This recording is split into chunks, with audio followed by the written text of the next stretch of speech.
This weekend, get ready for a night of great championship fights.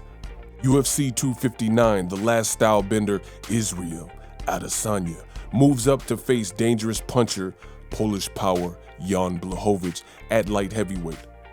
Also on the card, the destructive Amanda Nunes versus Australia's Megan Anderson. Use the Boxingego link in the description to order UFC 259 ESPN Plus pay-per-view. And for $20 more, you'll get ESPN Plus, a 1-year subscription. UFC 259 Blachowicz versus Adesanya should be a great night of fights on a very stacked card. Saturday, March 6th.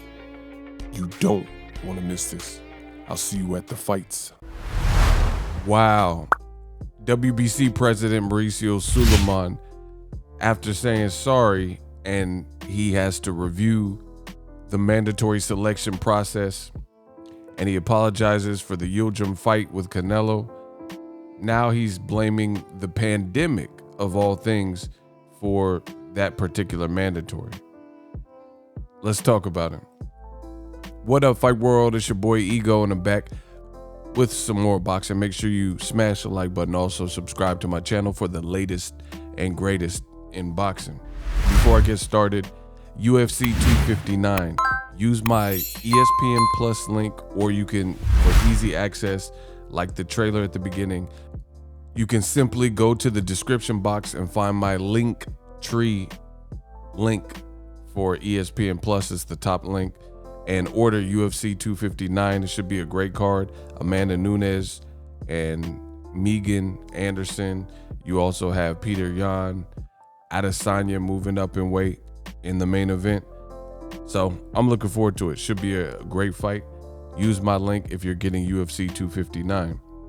Now, Mauricio Sulaiman, president of the WBC, he is now backing off the blocks and backtracking with this Canelo fight. You know, it was miserable, and he knows he's complicit because his organization was the one that said Canelo was ordered to fight this guy. And then when it was a disastrous one-sided affair where people felt they didn't get their money's worth, now you see Mauricio Sulaiman doing interview after interview, and he's saying sorry. He's saying it should have been a better fight. He's saying we have to review the process.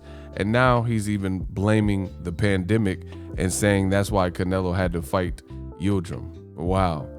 This is a direct quote. Mauricio Sulaiman, ESPN Deportes. He says, quote, "The mandatory challenger rule is one that has worked through the years to bring justice to the sport and for mandatory challengers to have a title shot. This rule has not been revised in many, many years, and there are times when the regulations limit you in legal matters because the official challenger receives rights. So when there are situations that for some reason intervene in this mandatory procedure, we should have a review and update the process. In the case with Avni Yildirim, aka Average Pilgrim, there was a situation that drastically changed, which was the inactivity generated by the pandemic and the effects of the pandemic itself. So we ended up ordering a fight with the official challenger so that his rights were respected. In the case, 2 years passed, and it is not anyone's fault. It was not the fault of Yildirim, the sanctioning body, but because of a pandemic. Before the pandemic, he was going to fight, and they canceled the fight. These are the things that happen. We must have a recourse not to be totally backed against the wall by a regulation when extraordinary things happen. You know, it's looking bad for old media.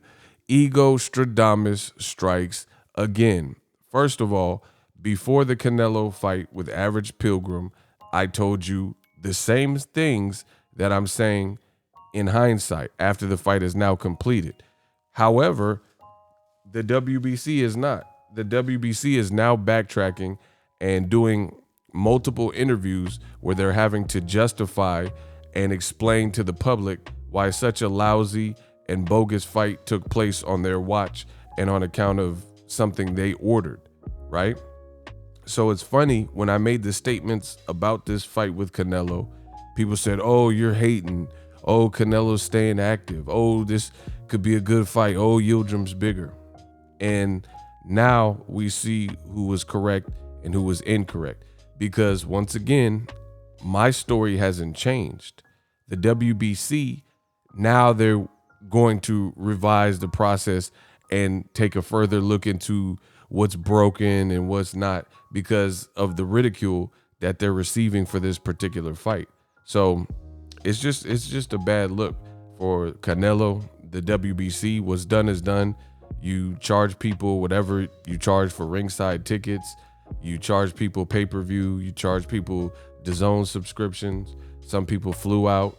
You know, celebrity boxers were in attendance, and they were not, you know, I can't imagine with that show, that Eddie Hearn rematch room show, I can't imagine people truly being satisfied. I didn't hear really any buzz. There were some fighters there like Andrade, Danny Garcia, Terrence Crawford. I think Ugas lives out there, so I think he was there. I didn't really hear any of them. The people, I think Devin Haney went, right? I didn't really hear about any of them raving about how it was a great card or a great fight. So what should have been a spectacle had they had a better performance was actually an embarrassment. And now you're seeing Canelo and Canelo team and Eddie Reynoso under fire by people like myself, also ESPN Mexico, David Fatelson, who's criticized Canelo for different things, and this is one of them. He says Canelo fought a sack of potatoes. So how is the WBC helping to protect the integrity of the sport if Edgar Berlanga and Teddy Atlas and Boxingego and ESPN Deportes David Fatelson are all looking at this fight like, what was that? That was lousy. That was worthless. That was pathetic. And, you know, the best they could say is it was a mandatory or Canelo staying active. But I'm sure people would have preferred Canelo to, he just fought in December, just fight Billy Joe Saunders in May, you know, instead of wasting people's time with this. And what the WBC is now trying to say and Backtrack sounds horrible because you're saying it was a legal matter. There's pictures of you with Avni Yildirim's team all online and you're buddy and they're in Mexico. So you probably just, you know, favor for a favor and you looked out for him. Canelo, this is also his sparring partner. So he wanted some easy work. He wanted an easy paycheck and you allowed for it, you know, but instead of just owning that, the WBC is blaming the pandemic and saying we got to now re-look at the process. So this is just vindication for everything that I've said, because again, they're the ones that are now having to explain and justify. I just move on and, you know, continue to talk about the outcome. But the WBC saying that the pandemic is the reason this fight happened and all that, that's BS. Because for starters, Dillian White was complaining about being the mandatory for like 1,200 days or whatever crazy number he was throwing out, and you never ordered the mandatory, even during the pandemic or after the pandemic or anything. You know what I'm saying? And then he lost. He ended up losing to Alexander Povetkin, but he was the mandatory for a while, according to him. And he said he never got the mandatory. He never got his title shot with the WBC. Another fighter, Jamal Charlo. Another fighter, Devin Haney. 3 black fighters. Wow, imagine that. All fighters I just mentioned were not given the opportunity, pandemic or not. You know, they weren't given the opportunity to fight Canelos and Triple G's and Lomachenkos and the people who were champions. Dillian White never got to fight Deontay Wilder or Tyson Fury. And now Mauricio Suleiman is saying it's because of the pandemic. But here's a question. He hasn't fought in 2 years, and we only knew about the pandemic in March of last year, 2020. So what about the rest of the year? You know what I'm saying? Why didn't the Anthony Durrell fight happen before that, the rematch? You know what I mean? So if you've been inactive for 2 years and the pandemic has been going on since March of last year, it hasn't even been a full year then, so you can't really blame it on the pandemic, you know? In addition to that it's like, that doesn't make sense if you're now saying you had to order this fight And now you got to review the process. So you could have reviewed the process and said, hey, under normal circumstances, we would order the mandatory person to get the shot. But seeing how we're in a pandemic, a global pandemic, which is a once in a decade type of thing, then we have to revamp the process. So either way, what Mauricio is saying doesn't make sense, because if you're now going to get with your WBC committee after it's already too late, after you wasted everybody's time, after a BS fight just took place, then why couldn't you have done this before? When people like myself, before the fight even transpired and helped and happened, how come you didn't think to review the process, say, hey, we're in a global pandemic, we can't order the mandatory? You know, Canelo just got the belt in December, and you mean to tell me he had to fight Avni Yildirim by February, and there was no way around it? So wouldn't Avni Yildirim and his team feel like,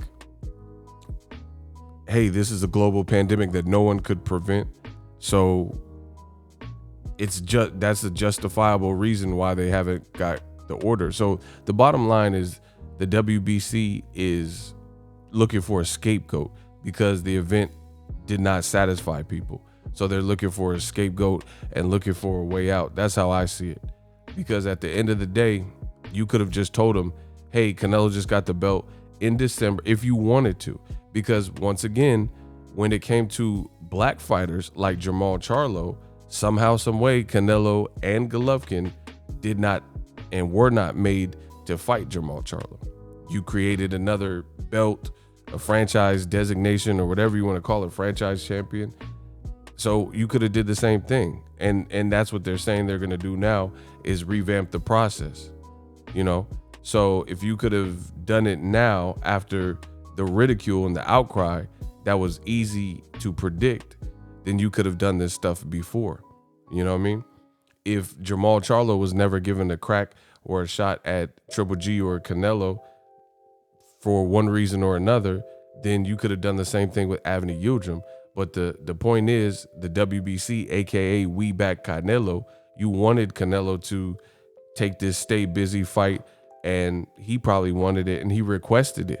You're already on record saying he requested the Avni Yildirim fight, and then now you're saying you had to order it and it was because of the pandemic. I mean, it's just, nobody believes this. Nobody believes this. The paper trail's already out. It's a bad look. Bad look. More vindication for me on my channel. I tell you what it is. People say, oh, you're hating and stuff. So he's admitting, and this is pure damage control. He's admitting that the fight was bad.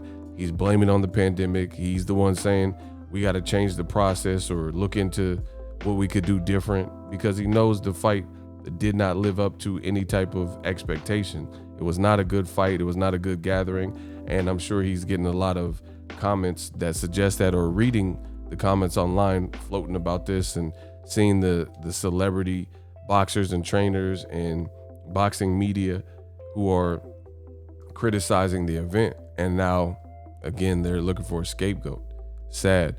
Drop your thoughts in the comment section. We working. So if you enjoyed this video and want more content like this on the channel, you can show your appreciation by going to the PayPal donate button or the YouTube support button, and you can donate any amount that you feel is equivalent to the value of this video. Much more to come. Thank you guys for your support. Boxingego, the future of boxing.